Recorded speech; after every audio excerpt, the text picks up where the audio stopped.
There's a call, it's coming from the mountain to one and all.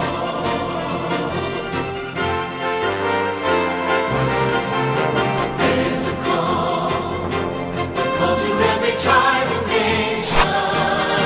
Olá, amigos do canal Teologia Adventista, sejam mais uma vez bem-vindos. Vocês que são estudantes da Bíblia, que são amantes da teologia, aqui no nosso canal nós estudamos a Bíblia de forma séria, de forma dinâmica, de forma profunda, analisando sempre o texto bíblico, sempre trazendo um conteúdo que seja útil e relevante para a sua caminhada cristã, para o seu estudo da lição da Escola Sabatina. E estamos estudando a nossa Bíblia através da lição da Escola Sabatina. E neste novo trimestre é uma nova jornada e nós temos o assunto Temas do Evangelho de João. Sim, nós vamos continuar estudando os Evangelhos, vamos continuar saturando nossa mente com tudo aquilo que é bom, com tudo aquilo que é puro, com tudo aquilo que tem a ver com a vida do nosso Mestre Jesus, seus ensinamentos, seus milagres, a salvação que ele concedia para as pessoas, e vamos deparar com outros personagens que o Evangelho de Marcos não abordou. Então, você está preparado? Vamos começar um novo trimestre, onde teremos 13 lições, 13 semanas estudando o Evangelho de João. Você vai se tornar um doutor, um professor especialista no Evangelho de João. Que coisa magnífica, não é verdade? Coisa maravilhosa, podemos estudar e entender esse Deus grandioso. E nós temos essa semana a lição que tem como título Sinais que apontam o caminho. Nessa semana nós vamos analisar então de introdução algumas noções gerais do Evangelho de João. Você precisa conhecer esse Evangelho, quem é o seu autor, que tema, que ano foi escrito. Então olhem só, o título do Evangelho, o quarto Evangelho, ele tem, com poucas exceções desde os primeiros séculos da era cristã, tem sido conhecido como Evangelho segundo João. O nome João significa o Senhor é gracioso. A autoria deste livro. Desde o início, a tradição cristã tem reconhecido que quem escreveu esse livro foi João, o discípulo amado, aquele discípulo que era irmão de Tiago. Ele tinha a devoção, era aquela pessoa que em seu coração a lealdade e a devoção pelo mestre parecia forte diante dos seus colegas. Ele parecia ser aquela pessoa que estava mais disposta a amar e se envolver pela obra do mestre. Ele e seu irmão Tiago ficaram conhecidos como filhos do trovão, mas que foram totalmente transformados pelo poder de Deus. Eram ambiciosos por honra, eram impetuosos, frequentemente desejavam vingança e faziam quando havia oportunidade, como dizem Atos dos Apóstolos, mas eles se dedicaram ao Mestre. A transformação que veio de estar com o Mestre Jesus esteve em evidência e ele foi um grande homem de Deus. Era o mais novo dos discípulos. Quando estudamos o Evangelho de Marcos, nós notamos aqui que os discípulos, a maioria deles, tinham menos de 20 anos de idade. É provável que apenas Pedro fosse alguém que tivesse um pouco mais de 20 anos de idade, porque era casado, foi obrigado a pagar impostos juntamente com Jesus, que já tinha mais de 30. E os discípulos eram menores de 20 anos, tinham idade abaixo de 20 anos, e é provável que o João tivesse seus 17, seus 18 anos, era o mais novo de todo o grupo, mas era uma pessoa apaixonada pelo mestre. O tema do livro, depois de cerca de 30 anos desde os sinóticos foram escritos, lembrem, os sinóticos é uma citação aos 3 evangelhos que são parecidos, Mateus, Marcos e Lucas. Desde que eles foram escritos, depois de 30 anos, aí sim com o idoso João, o discípulo amado, depois que esteve na ilha de Patmos, depois que escreveu o livro do Apocalipse. Ele era o único sobrevivente dos 12 discípulos. Então ele foi impressionado pelo Espírito Santo de Deus a apresentar novamente a vida de Cristo de maneira a enfrentar as tendências que ameaçavam a igreja.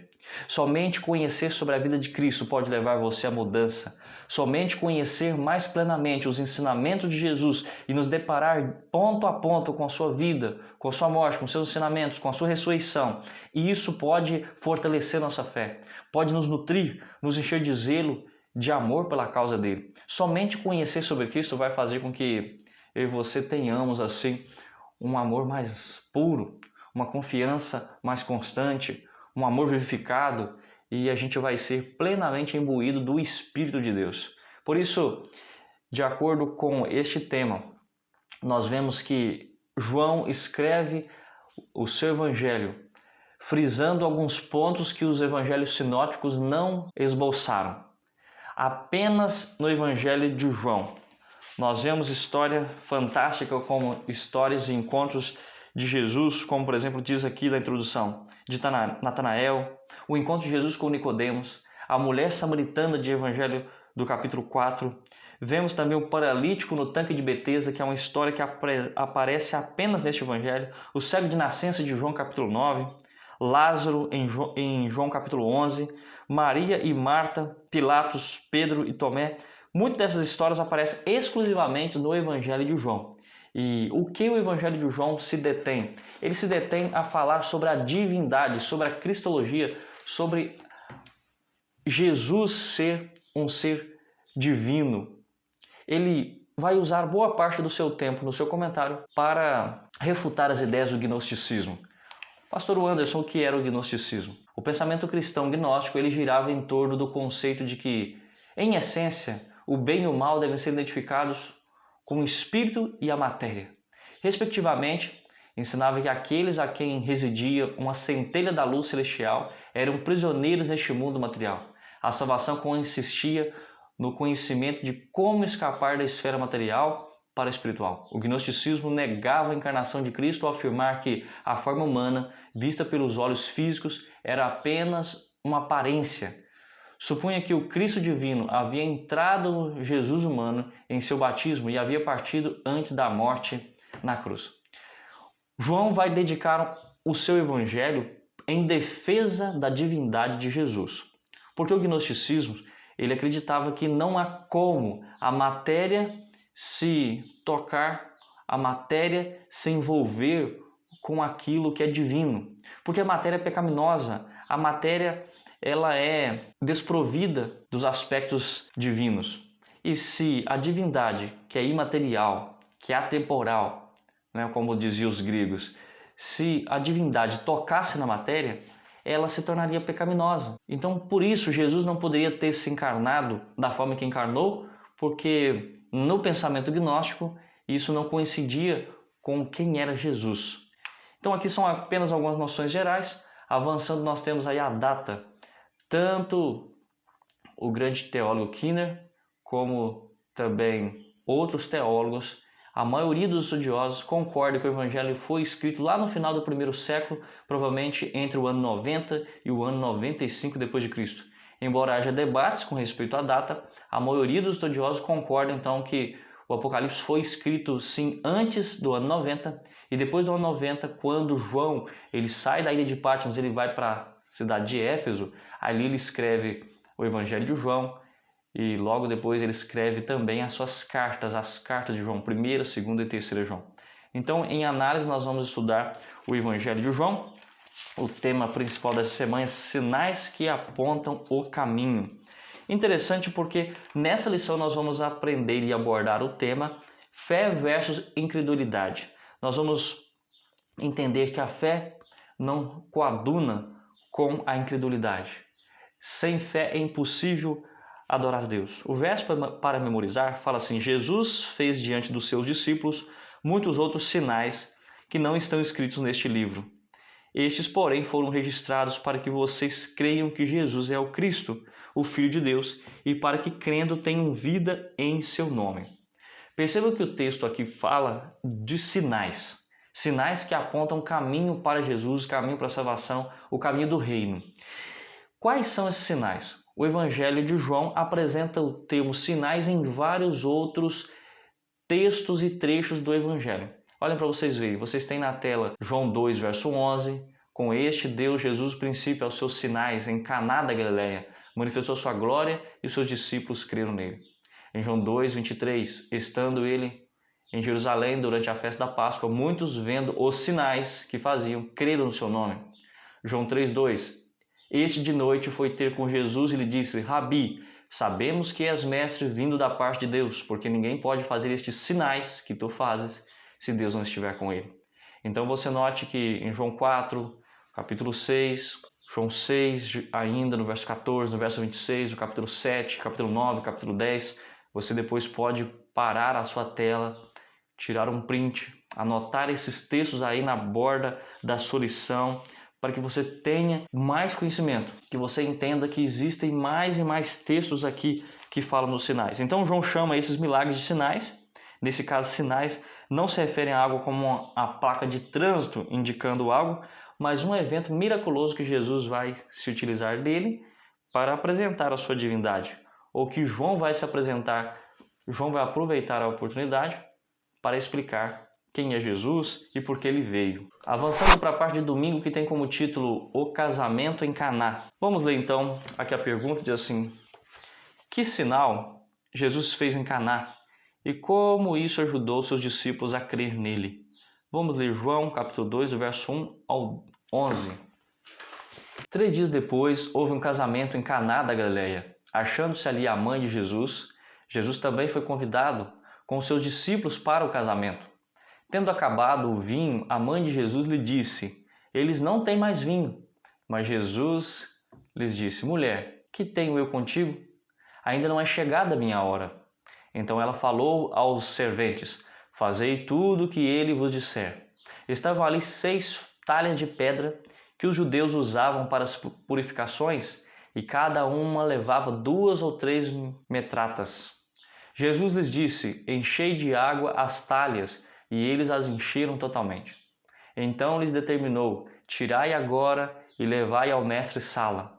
Eles o fizeram, e tendo o mestre-sala aprovado a água transformada em vinho, não sabendo de onde viera, se bem que o sabiam os serventes que haviam tirado a água, chamou o noivo e lhe disse: todos costumam pôr primeiro o bom vinho, e quando já beberam fartamente, serve o inferior. Tu, porém, guardaste o bom vinho até agora.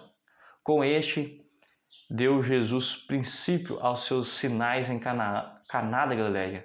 Manifestou a sua glória e os seus discípulos creram nele. Interessante. Então, quando nós lemos o texto, que sinais Jesus fez em Caná e como isso ajudou os seus discípulos a crer nele? Ora, Jesus ali em Caná da Galileia, ele fez o primeiro de seus milagres, porque Jesus transformou a água, que era água, em puro suco de uva. Em puro suco de uva, para que naquela festa o casal que estava naquelas bodas do casamento tivessem recursos para manter todos os convidados que estavam ali com eles.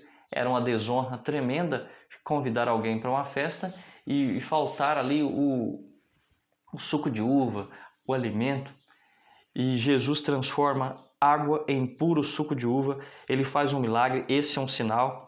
E o sinal, ele autentica a autoridade do Messias. A autoridade messiânica é autenticada, ela é autorizada, qualificada através dos seus milagres.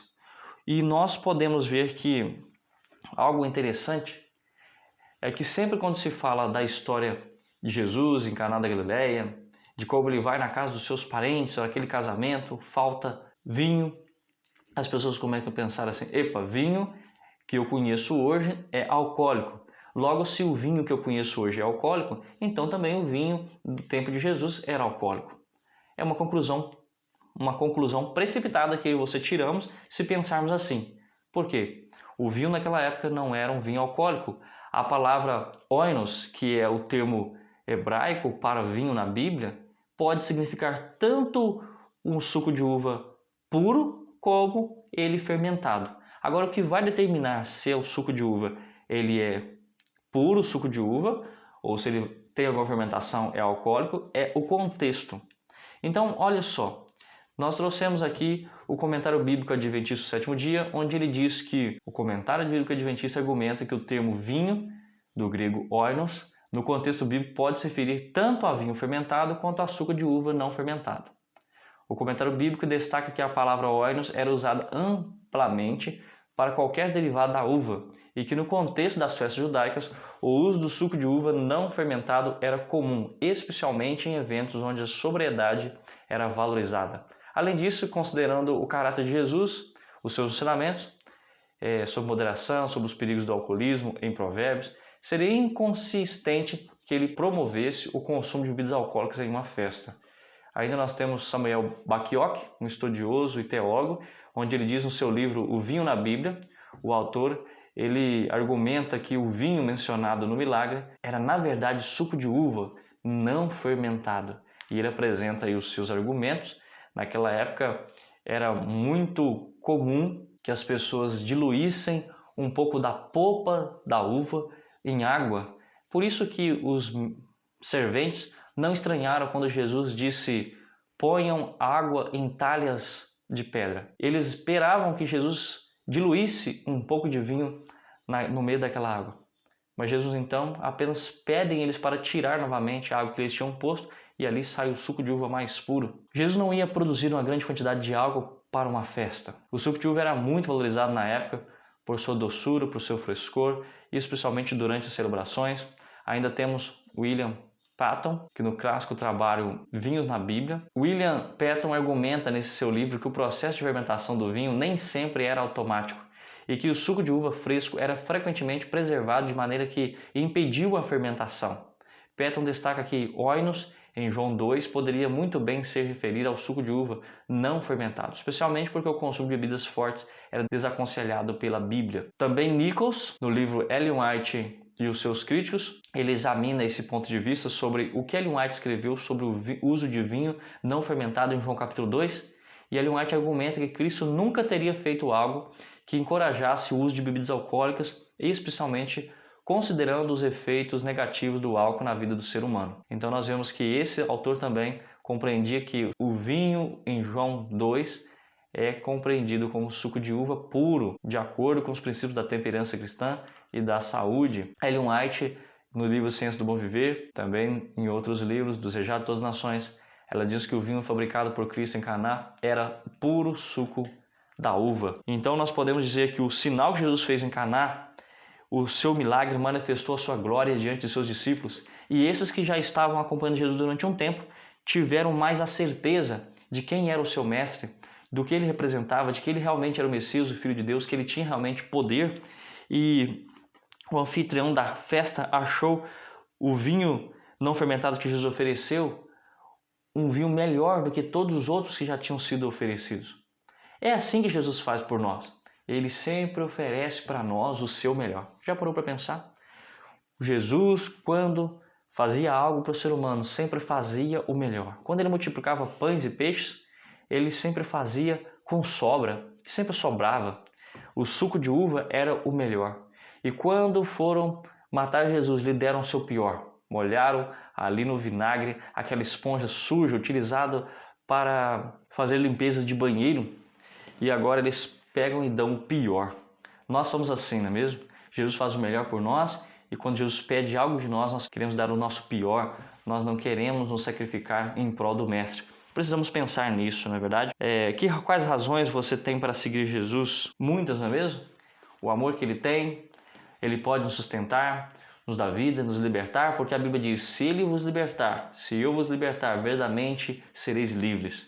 Vamos para a parte de segunda-feira, que tem como título geral o segundo sinal da Galileia. Durante seu ministério terrestre, Jesus realizou milagres que ajudaram as pessoas a crer nele.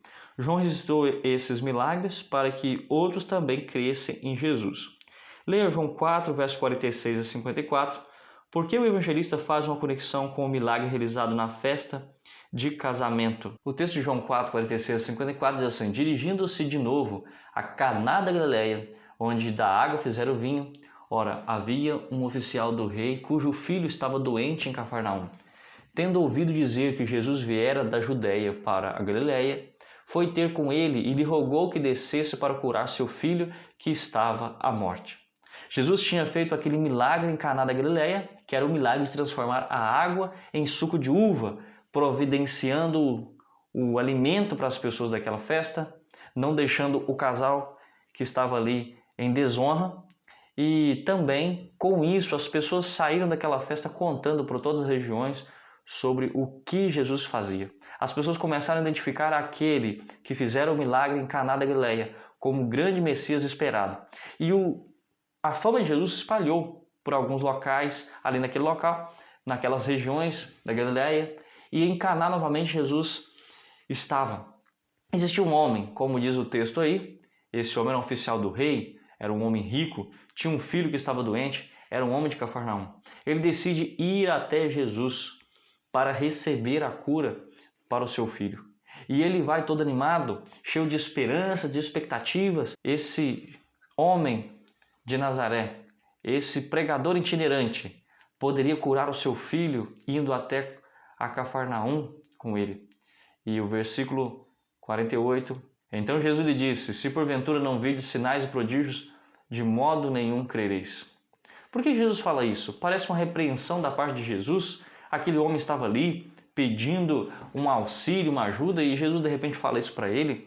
Olha, você precisa entender que o texto bíblico ele é muito conciso, muito direto, mas quando você e eu vamos ao espírito de profecia, nós notamos que esse homem ele tem uma certa incredulidade. Ele vai até Jesus, expectativa de que seu filho pudesse ser curado. Mas quando ele chega até Jesus e vê aquele homem simples, aquele homem cansado, ele começa a não crer em Jesus. Deixa eu mostrar para vocês aqui. O capítulo em questão é o capítulo 20, fé condicional, e o capítulo 21, Betesda e o Sinédrio. São esses dois capítulos que vão trabalhar os aspectos do que a lição dessa semana fala. Então, aqui no capítulo 20, fé condicional, página 147, começa então o capítulo 20 e apresenta esse ponto que eu estou apresentando para vocês sobre esse homem oficial do rei. Olhem só o que o relato diz. Os médicos o haviam desenganado, mas quando o pai ouviu falar de Jesus, decidiu implorar seu auxílio. A criança estava muito mal e temia que não vivesse até o seu regresso. Mesmo assim, o nobre achou que deveria ir pessoalmente apresentar seu caso diante do mestre. Esperava que a súplica de um pai despertasse a compaixão do grande médico. Ao ver apenas um indivíduo vestido de modo simples, empoeirado, exausto da viagem, sua fé vacilou. Duvidou de que esse homem pudesse realizar o que viera lhe pedir.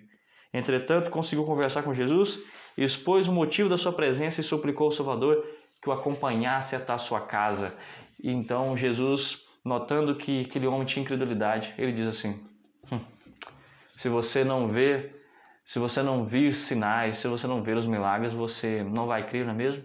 Você condicionou sua crença aos milagres e aquilo que você vai ver. E Jesus começa assim a repreender nas suas palavras a atitude daquele homem.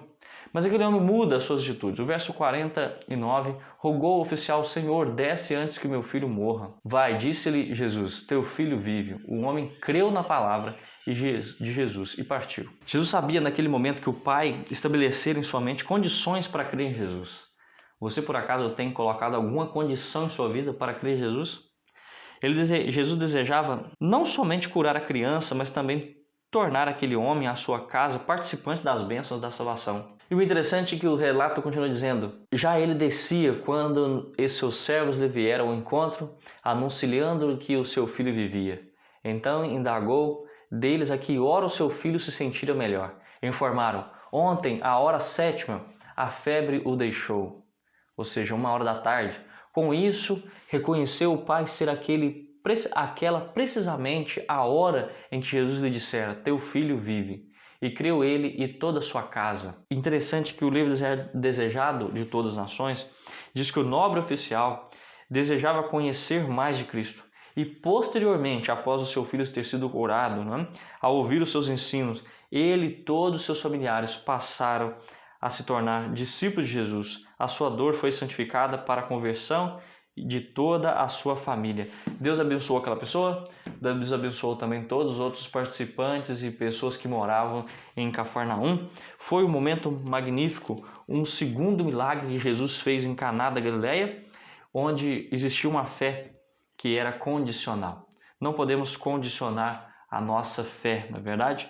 Nós precisamos crer em Jesus, quer Ele faça milagres, quer não faça milagres. Cristo leu o coração dele e identificou uma doença espiritual mais profunda do que a doença que ameaçava o seu filho, que é a incredulidade. É importante reconhecer que os milagres por si só não provavam que Jesus era o Messias. Outras pessoas realizavam também milagres. Alguns eram profetas verdadeiros e outros eram profetas falsos que faziam milagres também. Os milagres revelavam apenas a existência do sobrenatural. Eles não significavam por si só que o milagre vem de Deus, porque Satanás também pode realizar milagres. E você note que a pergunta fala assim, por que os evangelistas fazem uma conexão com o milagre realizado na festa de casamento? Porque Jesus fez um sinal em Caná. Lembre-se que a palavra-chave aqui para a lição é sinais. E esses sinais de Caná estabelecem uma relação de quem Jesus era, de sua autoridade e de sua missão. E agora também vemos ele fazendo um outro sinal, curando o filho daquele oficial à distância, mas ele queria ver a fé daquele homem primeiramente. Com isso nós vemos o livro O Grande Conflito, que fala sobre a obra do engano de Satanás, no capítulo 34, e fala que os homens não devem receber como de origem divina os que são apenas milagres, pois Satanás pode operar maravilhas que parecerão milagres genuínos. Devemos nos firmar sobre a palavra de Deus. Este é o único alicerce seguro. Meus queridos, não existe alicerce seguro em milagres. Você pode ver vários milagres por aí. Se a pessoa que faz milagres não atentar para a Bíblia, no que nela está escrito, não é um alicerce seguro. O único alicerce seguro é a palavra de Deus. Não importa o quanto o milagre possa ser surpreendente.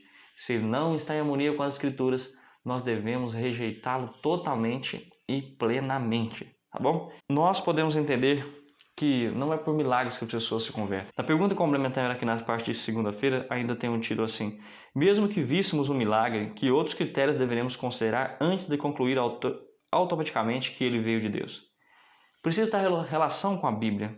O povo israelita viu muitos milagres e não se converteu. O povo israelita endureceu seu coração à medida que viam o que Deus fazia por eles. Então nós precisamos buscar os milagres, buscar conhecer de Deus. O maior milagre é confiar em Deus, como diz o hino do Horácio do Rei. O livro ainda Caos Carismático, falando dos milagres, ele diz que muitos dos sinais e maravilhas reivindicados pelo movimento carismático são falsificações ou ilusões.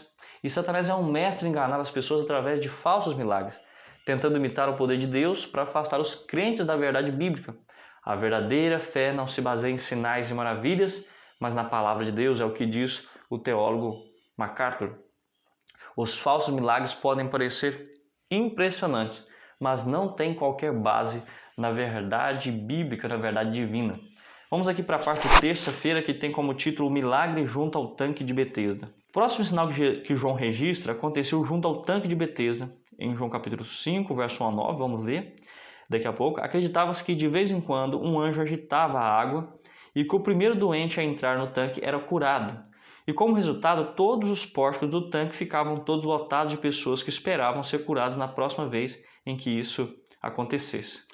Olhem só o texto que ele diz: passado essas coisas, havia uma festa de judeus e Jesus subiu para Jerusalém. Ora, existe ali junto à porta das ovelhas um tanque que é chamado em hebraico de Betesda. É importante falar aqui que o nome Betesda significa Casa da Misericórdia, o qual tem 5 pavilhões. Neste jazia uma multidão de enfermos, cegos, coxos, paralíticos, esperando que se movesse a água. Porquanto um anjo descia em certo tempo, agitando-a, e o primeiro que estava no tanque, uma vez agitava a água, sarava qualquer doença que tivesse. Preste atenção que esse texto aqui, essa parte, está entre colchete, e isso significa que esse texto não é encontrado nos originais. Ele é apenas uma explicação de um pensamento da cultura da época. Não significa que literalmente um anjo descia, como você vê a explicação aí desses teólogos, Kinner. Você também vê os comentários de Ellen White dizendo que isso não passava de uma cultura daquela época. O anjo não literalmente movia as águas. Isso acontecia por causa de um ar no encanamento que existia ali no tanque de Betesda. E as pessoas tinham essa crença. E voltando aqui o texto, agora no versículo 5 diz: estava ali um homem enfermo, havia 38 anos. Jesus, vendo deitado e sabendo que estava assim há muito tempo, perguntou-lhe: queres ser curado? Respondeu-lhe o enfermo: Senhor, não tenho ninguém que me ponha no tanque quando a água é agitada, pois enquanto eu vou, desce outro antes de mim. Então lhe disse Jesus: levanta-te, toma o teu leito e anda. Imediatamente o homem se viu curado e, tomando o leito, pôs-se a andar. E aquele dia era um dia de sábado. Você quer ser curado? Olha, Senhor, eu quero, mas quando eu vou entrar na água, alguém entra antes de mim, porque eu não tenho como me locomover de forma rápida, de forma veloz para entrar dentro do tanque. E Jesus estava dizendo: olha, meu filho, diante de você está aquele que criou o universo, que criou o corpo inteiro do ser humano, que criou as pernas, que modelou os dedos, o tecido, os órgãos, as veias. Deus que conhece tudo, né? Diante dele estava aquele que pode curar. Quando alguém está doente há muito tempo, aí ele acaba se acostumando com isso e, por mais estranho que pareça, às vezes pode ser perturbador deixar esse problema para trás. E o homem deu a entender que desejava ser curado. Ele demonstrou isso em suas palavras. O problema é que estava procurando a cura no lugar errado. Quantas vezes nós procuramos soluções para os nossos problemas em lugares errados, não é mesmo?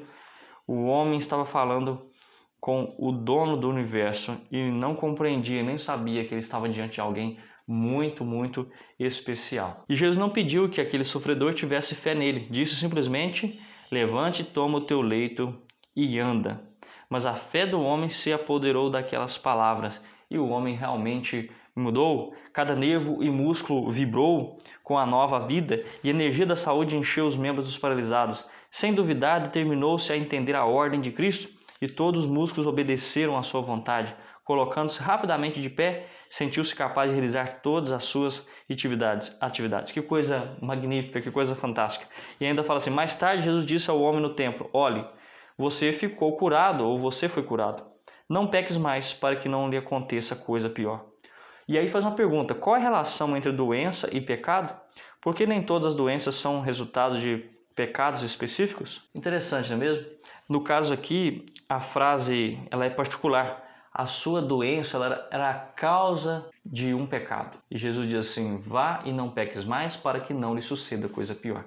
E muitas pessoas fazem a relação disso e dizem assim: então quer dizer que todos os pecados que nós temos, ou melhor, todas as doenças que temos, é consequência de algum pecado que a pessoa nutre em sua vida?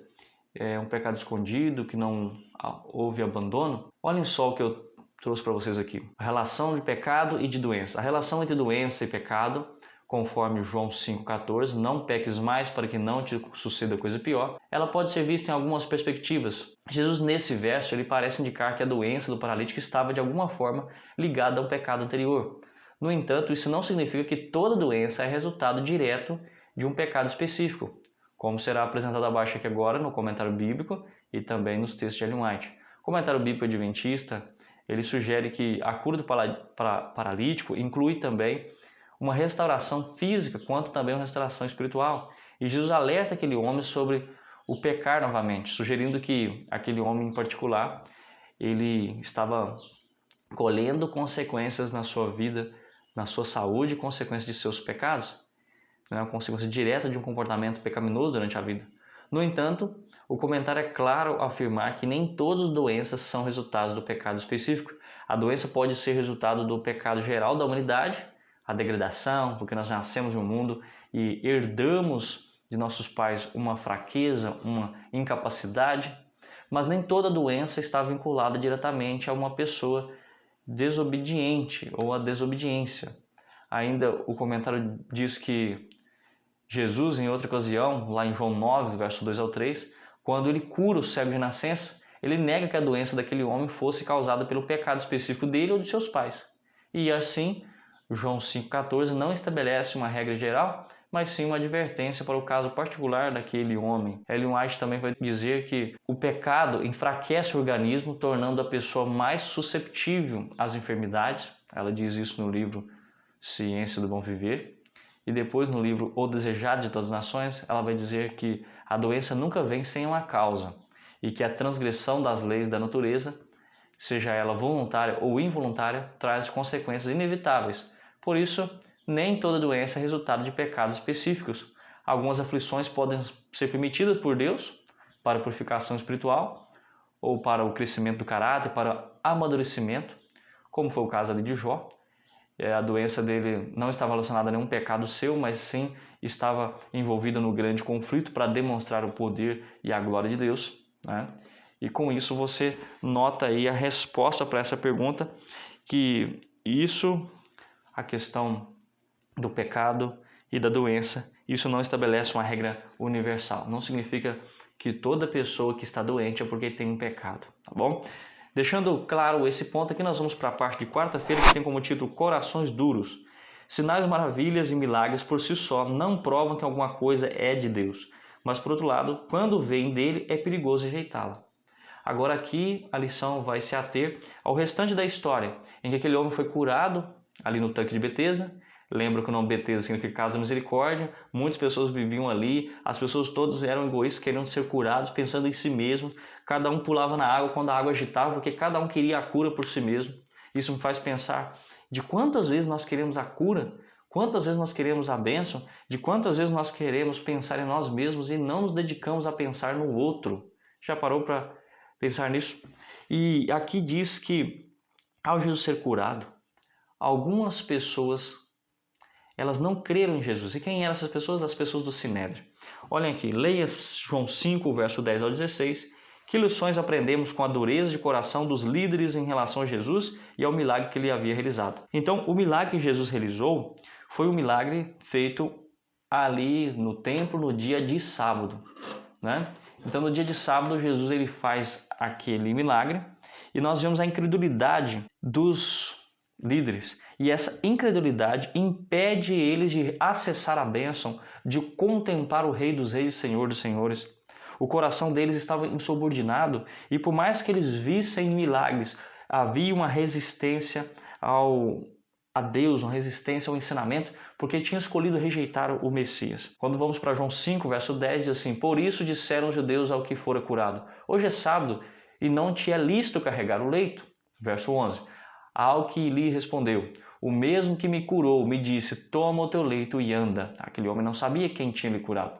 Perguntaram eles: quem é o homem que lhe disse: toma o teu leito e anda? Mas o que fora curado não sabia quem era, porque Jesus se havia retirado. Por haver muita gente naquele lugar, Jesus havia se retirado. Mais tarde, Jesus o encontrou no templo e lhe disse: olha que já estás curado. Não peques mais, para que não te suceda coisa pior. O homem retirou-se e disse aos judeus que fora Jesus quem o havia curado. E os judeus perseguiam Jesus porque faziam essas coisas no sábado. Que lições aprendemos com a dureza de coração dos líderes em relação a Jesus e ao milagre que ele havia realizado? O sol, meus queridos, que derrete a manteiga, é o mesmo sol que endurece o barro. Agora, o sol é o mesmo. A matéria, o produto que se difere. Então, dependendo do que nós formos feitos, do que está em nosso coração, isso vai determinar como recebemos a mensagem. E se recebemos a mensagem de forma com o coração receptivo, com a mente aberta, com interesse, nós seremos ricamente abençoados. Mas se decidimos em nosso coração de que nada que aquela pessoa fale vai nos convencer, nada convencerá. E foi o que aconteceu aqui, a incredulidade. Pessoa empedernida, ou seja, insubordinada, uma pessoa resistente à voz do Espírito Santo. O Espírito Santo fala, toca, motiva, inspira, ilumina, mostra, envia pessoas para falar, revela coisas através da Bíblia, mas mesmo assim a pessoa continua com o coração endurecido. E isso aconteceu com os sacerdotes. Olha só esse texto do Espírito de Profecia. Os guias judaicos tinham estudado os ensinos dos profetas a respeito do reino do Messias. Aguardavam o Messias, sabiam tudo sobre a vinda do Messias. Haviam-no feito, porém, não com sincero desejo de conhecer a verdade, mas com o desígnio de encontrar provas para apoiar suas ambiciosas esperanças. Eles não liam a Bíblia, não liam a profecia para entender as minúcias, os detalhes, para buscar humildade em seu coração, para buscar revelação de Deus. Não. Eles queriam sim que aquilo que eles estavam aprendendo confirmassem seus desejos, as suas ambições, as suas esperanças de serem removidos da dominação dos romanos, de serem exaltados, de ser a nação especial, de ser aquela nação que seria considerada a mais privilegiada de todo o mundo. Era isso. E o texto continua dizendo: vindo Cristo de maneira contrária à sua expectativa, não o quiseram receber. E para se justificarem, procuravam demonstrar que era enganador. Uma vez postos os pés nesse caminho, fácil era Satanás fortalecer-lhes a oposição a Cristo. As próprias palavras que deveriam ter sido recebidas como testemunho de sua divindade foram contra ele interpretadas. Assim tornaram a verdade de Deus em mentira, e quanto mais diretamente ele falava o Salvador em suas obras de misericórdia, tanto mais decididos ficaram para resistir à sua luz.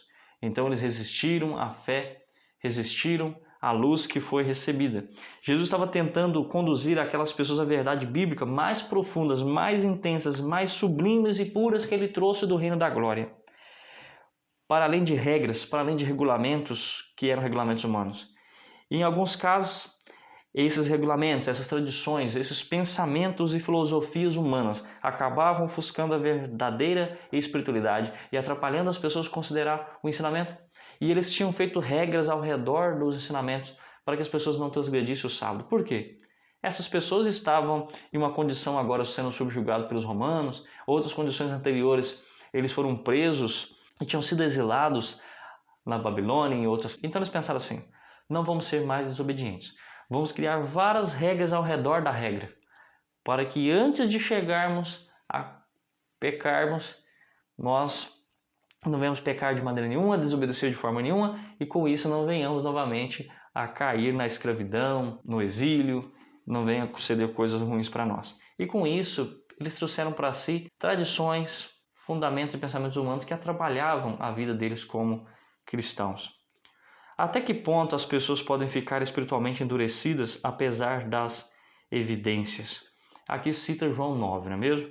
Do verso 1 a 16, o relato ali é o jovem que era cego de nascença e Jesus o curou, e mesmo aquele homem sendo um homem que desde a sua nascença nunca via e agora estava vendo, mesmo os líderes conhecendo isso, endureceram o coração e não obedeceram a Deus. E quando nós vamos aqui em Marcos 3, verso 22, no Marcos 3, verso 22, os escribas que tinham vindo de Jerusalém diziam, ele está possuído de Beelzebu, ele expulsa os demônios pelo poder do maioral dos demônios. Então, convocando, Jesus lhe disse, por meio de parábolas, como pode Satanás expulsar Satanás?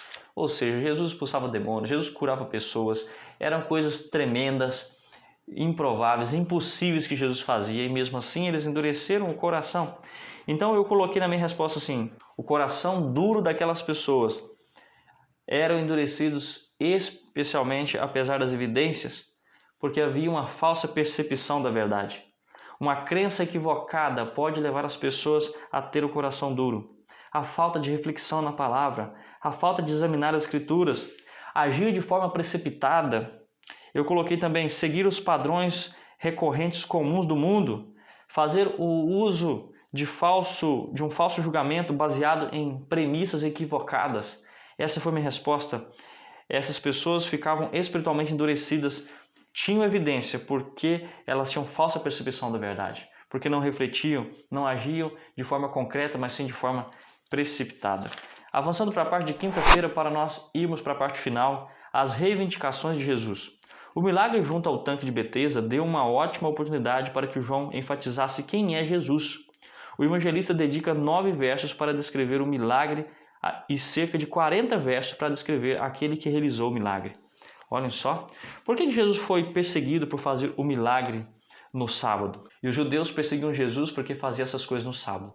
Mas ele lhes disse, meu pai trabalha até agora e eu também trabalho. Pois os judeus ainda procuravam matá-lo, porque não somente violava o sábado, mas também dizia que Deus era o próprio Pai, fazendo-se igual a Deus. Então, qual foi a transgressão? Jesus transgrediu o sábado e por isso era perseguido pelas pessoas. Eles achavam que Jesus transgrediu o sábado ao curar no sábado.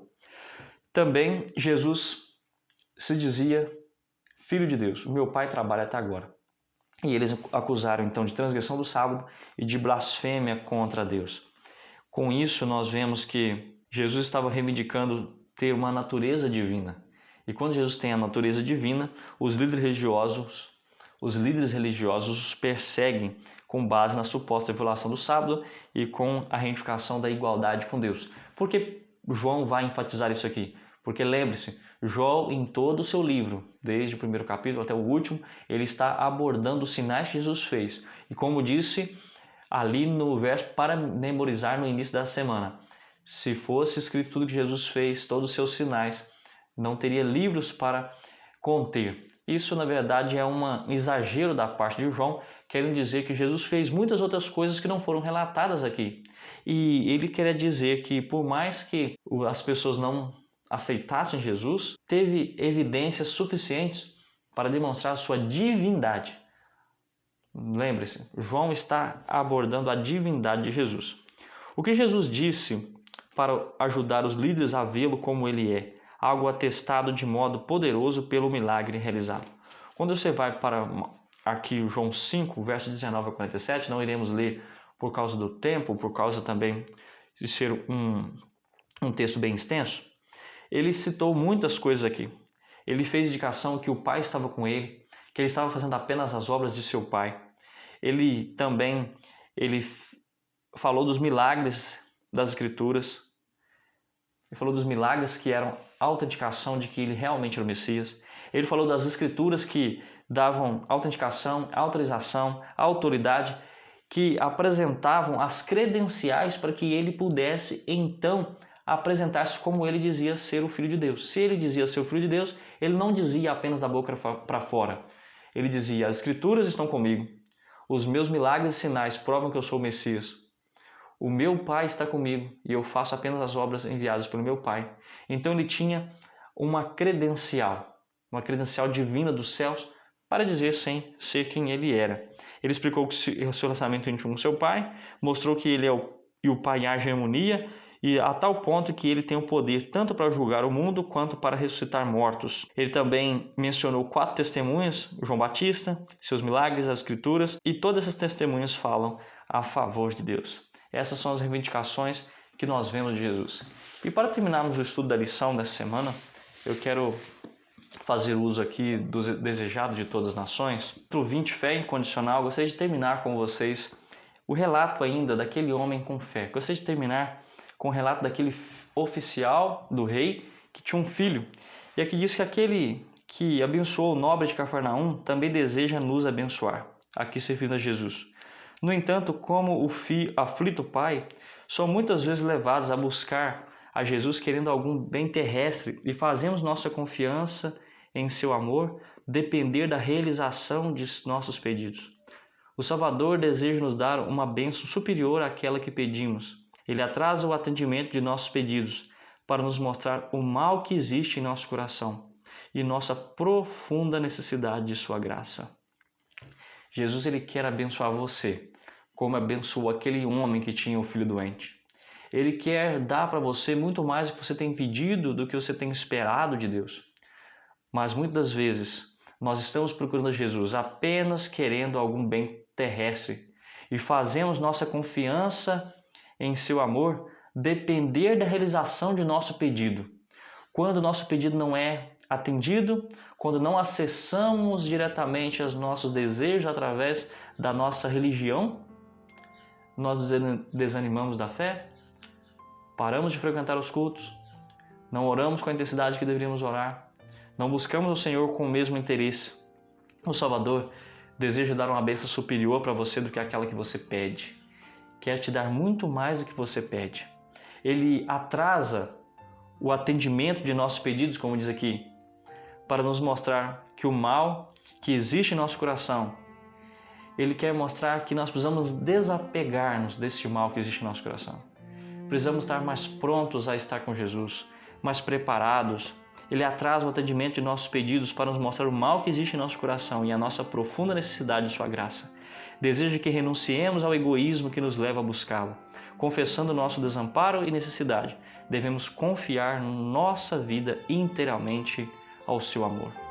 Querido amigo e querida amiga, você está disposto a renunciar a alguma coisa por Jesus? Estamos começando um novo trimestre de oportunidades, de possibilidades.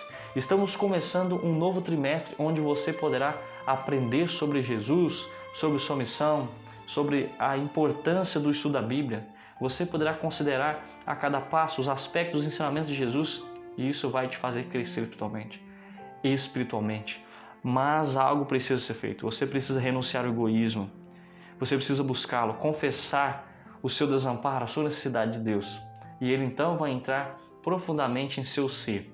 Vai atuar em todas as áreas de sua vida, no seu trabalho, no seu relacionamento, nas suas relações interpessoais de uma forma geral, na sua vida espiritual, na sua mente, te dando mais habilidade, mais capacidade, desenvolvendo os seus dons e talentos para que você possa cultivá-los, ampliá-los e desenvolvê-los para a utilidade e avançamento do reino de Deus. Você está disposto a se entregar plenamente ao Senhor neste momento? Aproveite essa lição dessa semana. Estude com clareza os temas. Anote muito com a sua caneta na sua lição, na sua Bíblia.